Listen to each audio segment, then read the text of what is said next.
Welcome to the Nerd Party. Scully, Yes? marry me. I love you and I like you. I love you and I like you. I love that woman. I love her more than sharks love blood. I love you. You don't.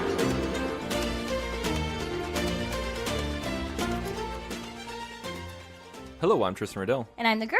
And this is Nerd Nuptial episode 126. If this is your first time listening, we are a married couple who looks at life through a nerdy lens. How are you doing today? I'm good. We actually had a really fun morning. We did have a really fun morning. Yeah. We took the kiddo out to a trampoline park. We did. And I think we actually have an equally good time when we go to trampoline park. If not, maybe a little more. Sometimes, yeah. Yeah. Sometimes I wonder if we go for us. The first time we went, I was losing it at how much fun I was having. Like, Yeah. I was grinning ear to ear, and I had that excited kid look on my face, and I was laughing hysterically like a toddler. I was like, But yeah, she had a great time, and actually, like, I started texting all of my friends. I'm like, are you aware of how fun this is? And then comes the next morning. Yeah. We had a where lot of you're fun. sore is what I'm saying. No, it's true. Yeah. You don't have to think about that in the moment. In the moment, just have fun. But the next morning is usually a little rough on the body. But this weekend has been kind of jam-packed with a lot of fun, but also a lot of media as well. Which is fun. Well, I mean, which is So, fun. I I mean, mean- like, you know, like fun where you go outside and, you know, like, and everything like that. Yeah. But no, like the media that specifically on Netflix this weekend, a lot of great stuff has been released and a lot of stuff right. geared towards us. Yes, definitely. Specifically, Fincher. Yes, a Fincher Right. produced anthology series Right. of, I think, 18 short films, all animated, Right. except for maybe one. And it was called Love, Death, and Robots. Right. And then also The latest half of season 5 of Arrested Development. Right. And Triple Frontier came out as well. Yeah, starring Ben Affleck and Oscar Isaac and a few Right. other people. Yeah, so a lot of things that felt like it was geared towards nerd nuptial, It right? really was. Yeah. It was just like, man, like if this was season 4's House of Cards on the same weekend, my mind would have exploded. Well, we would just not have had time for all of that excitement. But yeah, we were able to watch, like, because it's only like 10, 15 to 20 minutes of, I think the longest one was 18 minutes for Love, Death, and Robots. We were able to bang that out in 2 nights, but Right. we could have done it in one night if we didn't have a toddler. if we didn't have a toddler. Right, exactly. Who's going through a sleep who regression learned right now. how to unlatch our door Oh my gosh, with yes. the parent, like the toddler Child locks. She understands now how to get past them. So not only do we have a kid who is advanced in the area of how she sleeps, because most kids her age are still in a crib. Right. She maxed out of her crib at like 17 months. Yeah, and so she's in a toddler bed, so she has free has reign. been since 17 months. Yeah, she has free reign in her bedroom, and so Right. we're just like, okay, well, we got to put a child lock on there so she doesn't get out while we're sleeping and get in 'cause she trouble. would. She's Yeah. trouble, so she would just probably like wander the house We wanted and to turn hurt on herself. the TV and watch something. She That's what knows would how to do. turn on the TV. She does.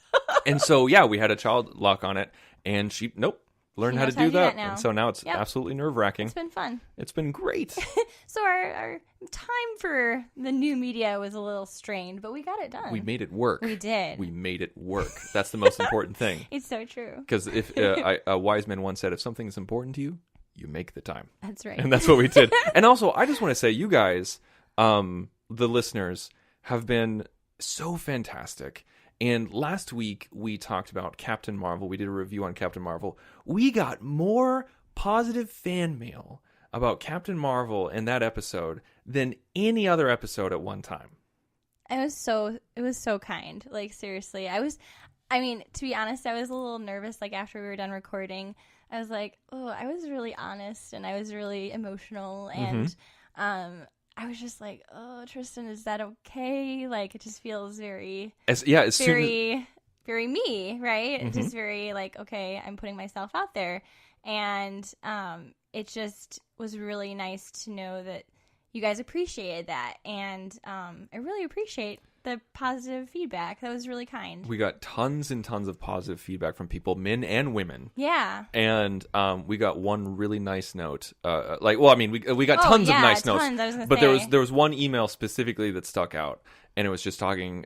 She was talking about how she's a person of color and about how she's a woman of color. Yeah. And how she didn't have any kind of representation like this when Right. she was growing up, and she said, just like the girl, I'm super excited that kids today will have that. And it's fantastic, the kind of message that came across through the movie. And then a lot of people connected with how you reacted. Like, so many people chimed in and said this is one of the best episodes you've ever done. So sweet. And how representation matters and everything like that. So yeah.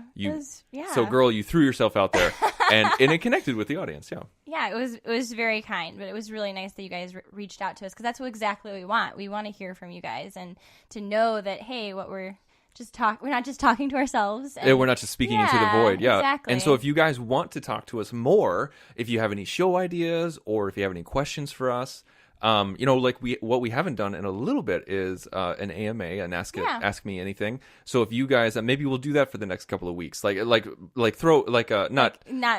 shows for the next couple of weeks, but we'll remind people for the next couple of weeks. Yeah, so we get some if you ideas. have any questions for us about our relationship or about our perspective, or we've even done relationship advice before, which always makes you makes you laugh.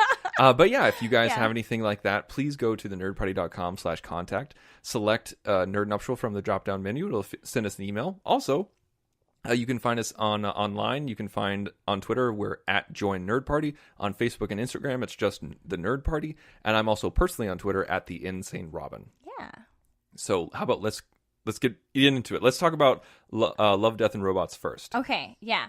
So if you haven't watched this, we're not going to spoil anything. I was going to say, like, they're all short. It's not like this is a thing that's like, these secrets in them or anything like that. It's more, if you watch the trailer, you probably should watch the trailer before you actually watch the show. Yes. Because it definitely sets the tone of what it's all about.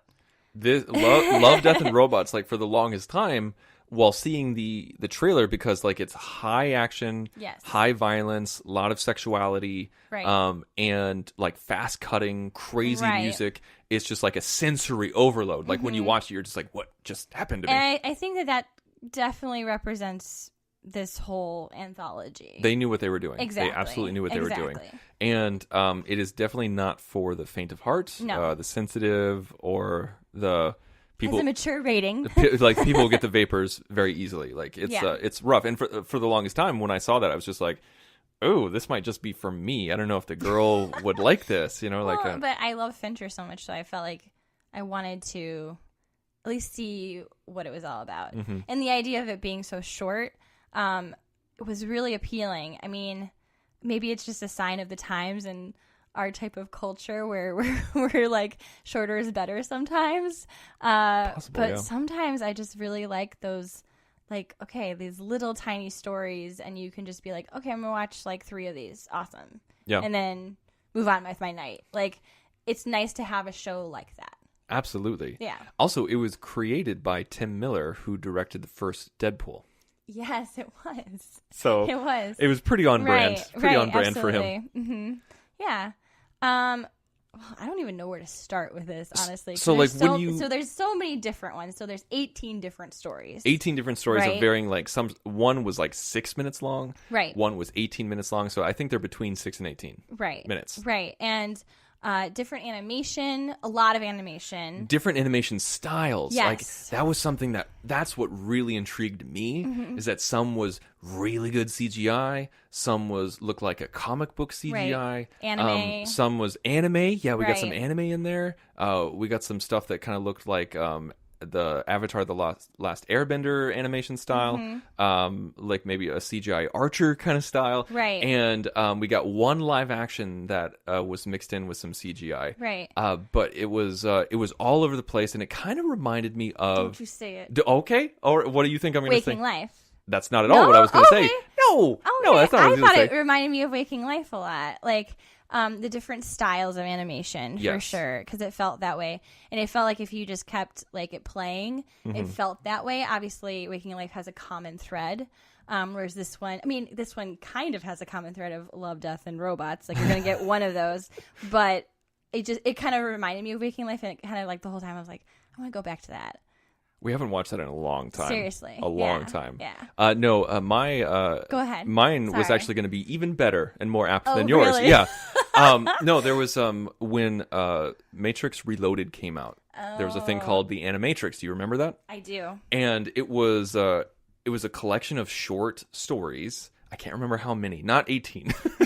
It was something like 6. Yeah. And it was all different animation styles done by different directors and writers, but it was all the common thread was the Matrix. It was all Matrix stories. Right.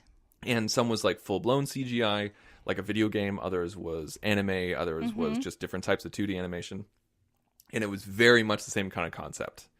And like some of them were really rough too. Okay. Really rough. Well, let's talk about that, how rough they were. I mean, okay, so, they were very violent. Very violent. There was the one that got to me the most was there was like a 2 werewolves who were fighting each other. It was intense. Oh, it was You just have a so thing about gruesome. bones? Oh, anything to do with bones. Anything like it's so funny because you can watch pretty much anything, but if it like messes with bones, you're out. If I see bone, I'm like, nope. Like if I see a skeleton, that's fine. If I see bone on a living person, yeah, you're out. I am watching through my fingers. But no, like there was a really graphic werewolf fight, and for some reason, that's what tipped me over. Okay, interesting. Yeah. There was the very first one was really rough with violence. That didn't really bother me too much because it was like I know I just said werewolves, but like I know like they were like big monster monsters stuff, that didn't really look like anything. Like they were reptiles and lizards or like whatever. Whatever they were. But then actually no, the violence towards the end though was towards an individual. Right, exactly. So there was that too. Like you would see stuff like you'd see people like get decapitated, their head smashed. Yeah. It was and I think it maybe depending on the violence, sometimes I think you might be a little bit desensitized because if it is animated in a certain style, then you're like, oh well, it's animated, so you don't think of it as much as violence. Whereas like the CGI one was with the werewolves, like kind of stuck to you more because it felt more real.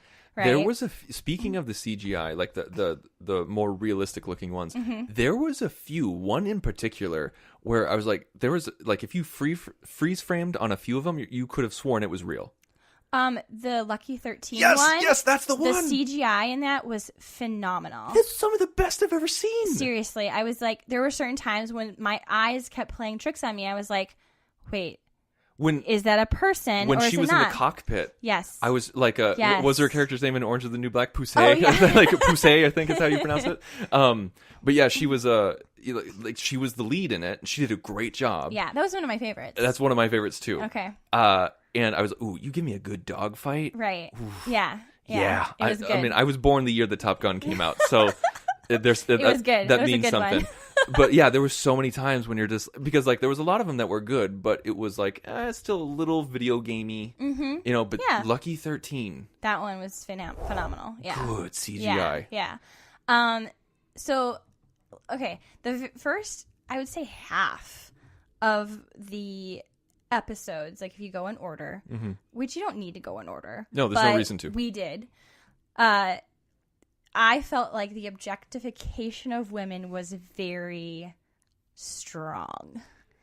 And I understand that a lot of it has to do with the style of animation. Or I understand that, but there were certain times when I just felt like women were treated as, for sure, objects, if not like just pieces of meat. And it was, I'm not going to lie, like, the very first night we watched, that's pretty much all I saw. And I was sticking it out for the second night, and I'm really glad I did, because the second night was a lot more, it was almost like they were trying to redeem themselves from like the objectification of women by like putting some strong females the latter half of the episodes, because the first half of the episodes, women were either running away from crap I mean, other than maybe the first one. I was gonna the first one, but the other ones, it was kind of an a lot of like, women are there for sex, or we're gonna run after women and try to murder them. And it was hard to watch as a woman. It was that did not go unnoticed by me. I know it didn't. There was an like in like the witness one, the third really, one, yeah, that one I really did not like. It made me feel uncomfortable. The witness was the most overly sexual, where as it was going on, like she goes into like this BDSM nightclub, right. and then she does this dance for no one. Well, no, I think she was nude. I think that she was like, I think what my understanding was, like, she was like being videoed, and then like it was like, being streamed. Oh, she was a and cam so the girl? guy was like seeing her at the same time. Oh, okay. And that's then my understanding. And like we're not ruining anything because like it was like at the beginning and it's cyclical, whatever. Like she was naked and beaten and murdered. Yeah. And then you're just like, and then you see her like running for her life, and it's just, it was very, it felt wrong. It did. It felt wrong. That one was probably the worst one. Yeah. In that kind of realm. Yeah. And then there was like, and predictable, in my opinion. Very the twist was just like they made it seem like the twist was supposed to be like, oh my god, it was that the whole time. It was like really no. I saw it coming like a mile away. I will say, so like, yeah, and then when we got to the latter half, we had some like female driven ones, or like, I mean, but there was still some laced in there where it was like, there was, I mean, like in the last one there was a female, like you see the aftermath of a female sacrifice in a cult. Yeah. And it was very graphic. It was. And it was unnecessary. Yeah. And like right away. Again, a piece of meat. It was, yeah. Quite literally, yeah. And so, or it's just like there was a lot. I mean, did they show the male genitalia as much as the female genitalia? A lot. Yeah. But it wasn't put in the same perspective. So it was one of those things where it felt wrong in some places. But I will say, as a positive note for all of them, as short stories, I was very impressed with the structure of each and every single one of the episodes, because I felt like they spent just enough time to tell their story and then get in and then get out. Yeah. Like none of them really felt overworked.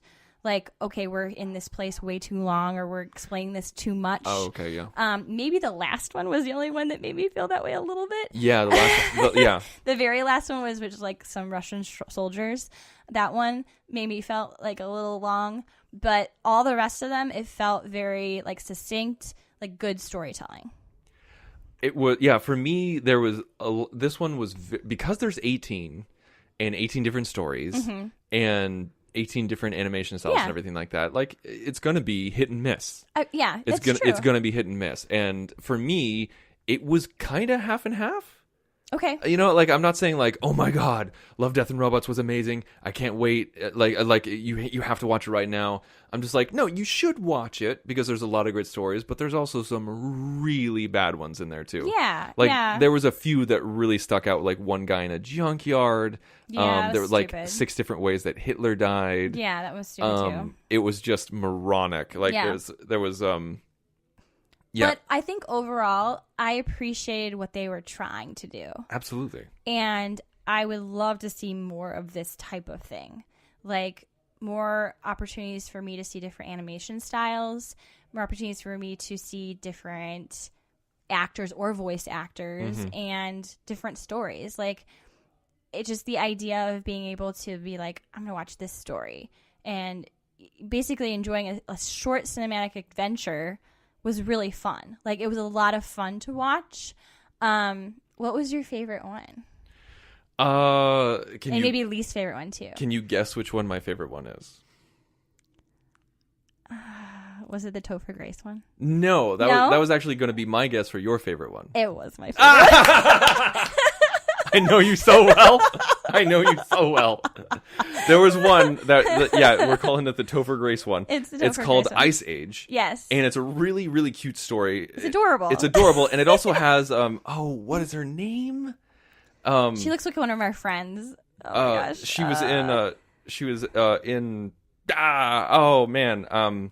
She's Mary Elizabeth Winstead. That's right. That's right. Yeah. I can never remember her name. I have a friend who was a roommate who looks exactly like her. That's always what I think of when I first see her. Creepy.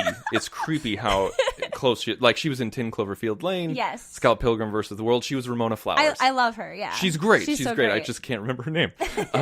But yeah, like that was the live action one where like in the fridge. The only live action one, but the CGI was in their fridge. Right. They just moved in. They had a really old fridge. They open it up and they see a dead microscopic woolly mammoth. Yeah. But they take it in kind. They're just kind of like, that's weird. Yeah, and they just kind of accept the fact that this whole thing is happening in their fridge, and it was just so adorable. Like, I just loved it. It was cute, like quick. A civilization was rising in their freezer. Yeah, exactly. Like overnight, it went from the Bronze Age to an advanced civilization. Yeah, like more advanced than ours. So it was fantastic. I loved it. It was hilarious. It was so cute. Yeah. Your favorite one. Oh, I'm gonna have a hard time. If it's not that, I'm not. Even though Lucky 13 was gonna amazing, say, that was one of my favorites. Because we talked about it, I'm not going to say that's my favorite one because I had it down to 2. Oh, and really? Lucky 13 was one of them. But what was the other one? Can you think? Because it's I mean, there were some really great stories, and there was a lot of fun. Like 3 Robots was a lot of fun. Yeah, I liked that 3 Robot. But you got to give an answer now, and you don't have to talk about the title. Like which one? Oh, I'm struggling. I was going to guess Lucky 13, so I'm going to let you tell me what it is. If it wasn't Lucky 13, it would be Zima Blue. Oh, that one was really good. Yeah, it's about an artist. It's about an artist, and that's yes. and like as I was watching it, yeah, I was just like, this of course this is my favorite one because it's pretentious. It was so pretentious. It takes place in the future. And yeah, it's about an artist who makes these gigantic murals like as big as a building. Then he goes into the stratosphere. Also, the style is very unique and very like it's something I would buy. Yes, and modern. It's very modern and everything like that. And the guy is a mystery who wears a cape. Yes, and I'm just like, damn it, this is my favorite one. No, that was a good one. Absolutely. That one stuck out in my head. That one was only like 10 minutes. Yeah. But to me, it was the type that I felt like, even though it was my favorite one, it felt like the most rushed. Yeah, it did. And I feel like it could have been double the length. And then would it have been a special? I don't know. I don't know. Maybe not. Yeah, but it was filled with I think the reason why it's my favorite, and I don't want to spoil anything for you.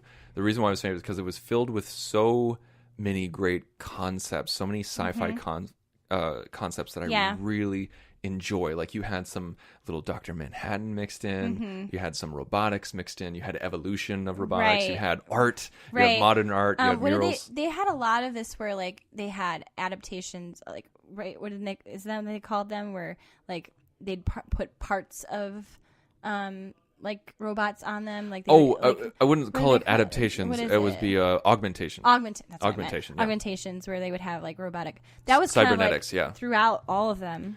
Yes, there was a lot of that, which was really interesting to think about. Like, I mean, some of them were really disturbing, but other ones were like, oh, that'd be. I want you think about how much of that will become true, right?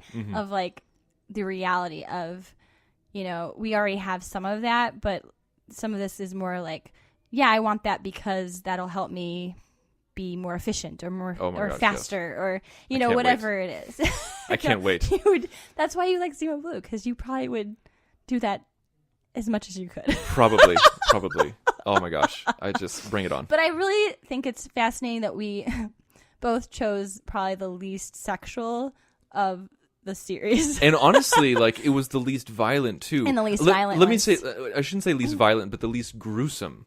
Because it was war violence, but it wasn't like up in your face. There was no blood or anything like that. Like people were shot from a distance, or like it was dogfighting in planes. Yeah. It's true. Like ours was like the least violent. Our favorite ones had to do with. Oh, in Zima Blue, there was no violence. There was no violence. Oh, and in Ice Age, there was no violence either. There was no violence, and so we really just liked the cute stories, clearly. But I like I said, 3 Robots I liked. That one made me laugh. The Zima Blue I liked a lot. There was Lucky one, 13 was good. It was the dogfight one. There was one that There was one I wanted to like more than it was. The concept was better than the execution and the quality of the writing. It was the one where I was just like, oh God, this was written by a man. The concept. Yeah. The concept was interesting. It was called Beyond the Aquila Rift. Yes. This one had really great CGI, and it was kind of like mixed with like Avatar and Aliens, and it was very James Cameron is what I'm going for. It was very James Cameron. Like the story is they go like they're in a ship and they go to sleep, but they're light years off course, right? And they're like 100 years went by on Earth, but only like a couple of months. So for them. very alien-esque, yeah. Very alien-esque, and they wake up and he sees a familiar face. They have raunchy CGI sex. Oh, and the woman is like saying all the right things. The woman is is saying like, I mean, textbook what you would think a man would want, but not like just a man, but like a teenage boy would write. It's so true. Like a teenage boy would just be like, yeah, that's hot. Exactly. That's hot. Mom, more Hot Pockets. No, that's hot. Mom. That's the kind of writing it had. Yeah, it's true. But the concept was great. No, the concept was fascinating, and I wanted to like it more. But like the writing alone was like, eye rolling constantly. Yeah. Yeah, it's so true. But yeah. I mean, we liked it. I think did we like it? I think we liked it. I think we liked it overall. No, we liked the idea of it overall. Yes, I liked the idea of it. I liked the animation, seeing different animation, seeing different stories. We liked the cute ones, clearly, or non-violent or pretentious ones, over the violent and. But yeah, I think it was interesting to watch for sure. Absolutely. Yeah. And so you guys should check it. Like as the girl said, watch the trailer first to see if it's your kind of thing. Yeah, because if it's not your thing, then it's don't violent. Watch it. It's violent. Yeah. And also, like there was one time, like in the first episode, two people started going at it. I don't know why I phrased it that way. They were starting to have sex, and I hit the fast forward button real quick. I was just like, "Oh, this is going to be annoying," and I hit it, and then something monumental happened in between. I was like, "God dang it!" I think you did that in the Alien-esque one too, and you're like, "Dang it, I missed. We keep missing." I was like, "I can't fast forward it." Key plot points. Well, when you have like 10 minutes to tell the story, I know, it's true. Important things are going to happen during the sex scenes. Apparently. Apparently. Okay, well there we go. I don't want to talk about my least favorite ones because that's fine. Life's too short, just like these. So we gave a few episodes. We have not watched all of them. No, like part 2 of season 5 of Arrested Development is out, right? And someone just needs to take it out back and shoot it. It's terrible. It's terrible. It is positively terrible. Not even a shadow. It's like we were looking at each other and we're like, this isn't Arrested Development. No. I mean, we've said that before because we've talked about watching the other seasons that were like, the Netflix version. Yeah, right? season 4 was the first Netflix one. But I mean, it's just this season. It seems like they have more of the cast together, except for Portia. So right. Far. But it just feels so. It feels so. Why? The whole time I'm just like, why am I watching this? We're watching it out of loyalty to something that died years ago. Exactly. Because even though it has some of the same people involved behind the scenes, most of the same people involved behind the scenes, and like the same actors playing the same characters, while you're watching it, you're just like, these are not the characters I know. No, they're not. This is not the show that I know and love. Or it almost feels like sometimes when they're like insisting upon themselves. So like, they'll make a joke that we had in the good years, and it's almost like sad. It's like you're like pathetic. Like when they did the Mr. F joke. Yeah. Like somebody said Mr. F, and then you hear the Mr. F, and you're just like, no, sweetie. No, no. That was years ago, exactly. And you missed the boat. Yeah, or like, I mean, we've only watched a few episodes, but like, or Job starts going and like he did in the first season or whatever it was, and it feels like him pretending. Yes, and he's pretending to be Job. He's pretending to be Job. No, like he's or acting. Not even like it's like, oh yeah, this is how they want me to act, so I'm going to act. It's like everyone's phoning it in. Like Aaliyah Sakwat, I think that's how you say her name. I never actually remember how to say her name. The woman who plays Maybe. Yeah. So far, she's been the only thing that's made me laugh. Yes, me too. and Definitely. she's hilarious. Oh yeah. But it's just like I've chuckled a few times in the first episode. I'm saying chuckled, not laughed. Right. Chuckled, where I was just like, Right. like I did that 3 times in a 22-minute episode. Yeah. And it's exhausting. Yeah. It's exhausting to watch, and it's you look at the writing, because that was the best thing about Yes. the first 3 seasons was the writing. Mm-hmm. It was so intricate, and it referenced itself, and it like a joke would come up in the middle that was referenced 2 episodes ago, Right. and then all of a sudden it would pay off in the next. It was so interwoven and perfect, and then you see this monstrosity, and it's written as if it's not even trying to be funny. Right. That's what's really weird about it. It's is like that they're going through the motions. it's like they're like, oh, we got to get this plot point in. We got to get this character from this place to this place. What's the least funny way we can do that? Oh, we'll just explain it via narration. Right. And I think the thing about Arrested Development the first 3 seasons is you could say, oh yeah, remember the one about the banana stand? Or I think that reference might be a little too vague. Well, that's true. That's probably a really bad example. Or like how Oh, well. the one where the banana stand burned down. That's right. That's what I meant, actually. Yeah. But you kind of got it. I kind of did get it. Okay, so maybe I am working here. All right. But or like, hey, remember the one where Rita and For British Eyes Only. For British Eyes Only. You know, like, so you remember them, and because they're not so convoluted, whereas I feel like the plot points here are just like so messy, So all over the place. and it's like the characters are trying to make sense of it, and like for the audience sake, it's like, okay, well, remember this person's here, and this person lost this, and this person's been in jail, and this it's like too much. And also the thing is though, is that when like there's always been a lot of exposition in Arrested Development. I know. What? No. I'm Okay. not criticizing you whatsoever. I'm agreeing with you. Like there's always been a lot of exposition in Arrested Development, but it was much tighter at the beginning, and it was just like, here's what happened last week, kind of. There you go. Now you can enjoy. Like 30 seconds, 60 seconds. Now enjoy. Right. But what's different is like they never did a previous that's not true. But like they most of the time they interwove it into the story at the beginning. But it was also a show that was week to week. Mm-hmm. And they tried to, and that was one big problem that they had, is that like audiences would get lost because That's why it failed. And that's why it failed, is because there was a lot going on, but it was coherent if you kept up with it. Right. With this show, since it went on Netflix, they're dropping the entire season all at once. People are binging this. You don't need to do mountains of exposition every single episode like you Right. did in the early 2000s. It's like they forgot. Yeah. They forgot their format now. Well, no. I think what they're doing is they're too beholden to it. They're too Well, beholden. that's what I mean. Is like now they Oh, forgot that they're yes. now on a streaming service. Yes, I see what I misunderstood what you meant. Yeah, so now you don't have to do all that. You don't have to do all that, Mm-hmm. and it's just not even a shade of what it once was. No, it's not. And it's just like I read a Guardian article on it, and you could tell that the writer was a fan, because he's like it's sad that we have to mourn this show twice. Yeah, it's so true. But it's like it was resurrected. Everybody wanted it to be resurrected, but then it came, and then everybody wished that it never was. Exactly. And that's where we're That's at. so sad. It's really sad. Yeah. But we did watch something good. We did. We watched something that was way more entertaining than I expected it to be. So we watched Triple Frontier with Ben Affleck and Oscar Isaac. You can never remember his name. I can never remember his name. I don't know why. I just say Poe. And his name in this was Pope. And I was like, halfway through the movie, I was like, Tristan, is his name Poe again?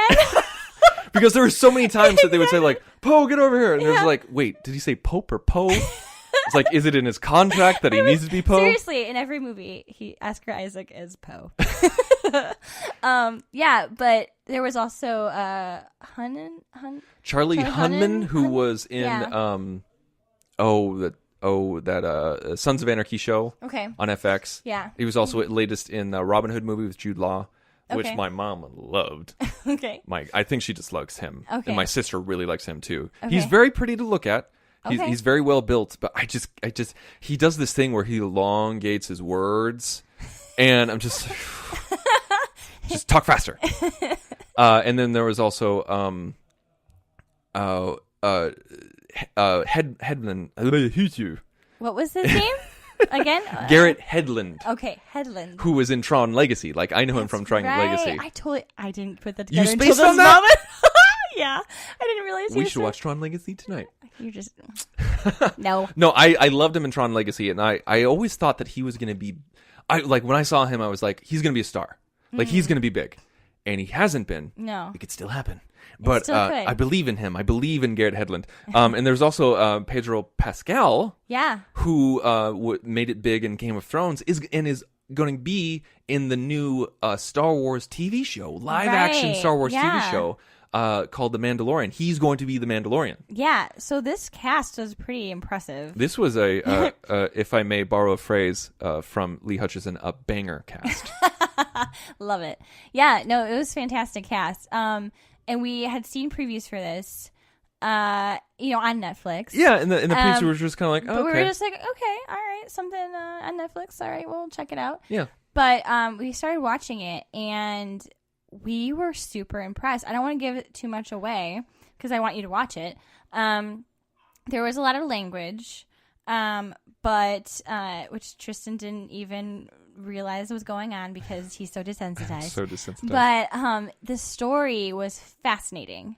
It was gripping. And it was really interesting to see something that, like, you didn't see coming. Like, there was a lot of times where we were like, wait, when's the action? Like, when's the twist coming? Well, it was right, because and like it's the story, not in a bad way. No, but in like a, oh, I didn't see that coming way. For those of you who don't know, the story is about a bunch of ex-military people, and some of them have kind of fallen on hard times. Mm-hmm. One is still in the military. Is Pope still in the military? Or he's? I think he's like under. Actually, no. I think they're all ex-military. Yeah, I think so. I think he was just working as an advisor, but they're all ex-military. And Oscar Isaac, he wants to take out this drug lord in Brazil. Right. He's like, here's the thing: we can take out this drug lord in Brazil, and we can steal all his cash. Right. And we just got to figure out a way to get out of Brazil. And he's like, I need a team. And it was one of those. It was. It's like a heist movie. It's in a a heist. way, It's a right? heist movie in the way, and it's also a coming out of retirement for one last job. Yeah. Like, it's a trope, but it works. It totally works. And so that's the story. And so like these guys go and do it, and it's all about them trying to get out of the country. We're not This spoiling is in the anything. preview. This is in the trailer. And so when you see it, you're just like, oh, well, things are going to go horribly wrong. Right. But as you're watching it, you're just like, wait, when is it going to go horribly wrong? Because you're just like, it should have happened now. Like, movie mechanics should have told us that it should have happened here, not here. Exactly. And that's really cool as a moviegoer to kind of have your expectations subverted a little bit in a good way, not a director saying, screw you, I'm not going to give you what you want. Exactly. Like some other directors we could mention. But the writing was great. Yeah. And I felt like the guys really sold the chemistry. Yes. Of that, you felt like they were old war buddies. Yeah, you did. And what was really interesting to me is like there was a point where you just see them kind of like stalking, and you only hear their audio of them talking to each other. Mm-hmm. And I was like, this is really good. There was like a moment there where I was like, I am really engaged in all of these characters, and I don't see any of their faces. Yep. And I know who's who, and I know their personalities, and we're only 15 minutes in, and I'm just super impressed with how into this I am. And like you said, the chemistry between all of the people, like in this crew of ex-military, was just, it was really good. It was really good. It was I love those movies where you don't expect a lot from them, and as you're watching it, you're just like, wait, holy crap, this is a good movie. Yeah. Like yeah. you kind of basically you kind of sit true. up in your seat a little bit, and you're like, oh wait, no, this is good. This is going to be entertaining. I had that same sensation with Game Night. You keep talking about Game Night. Shut up! I'm never gonna stop talking about Game Night. But no, with Game Night, I was just like, it was a free rental, it didn't cost us anything. And it was kind of like, okay, whatever, it's going to be middle-of-the-road comedy. And then I'm just like, oh, wow, this is really funny. That's how it was with Triple Frontier. And that was your favorite movie of 2018. Yes, it was.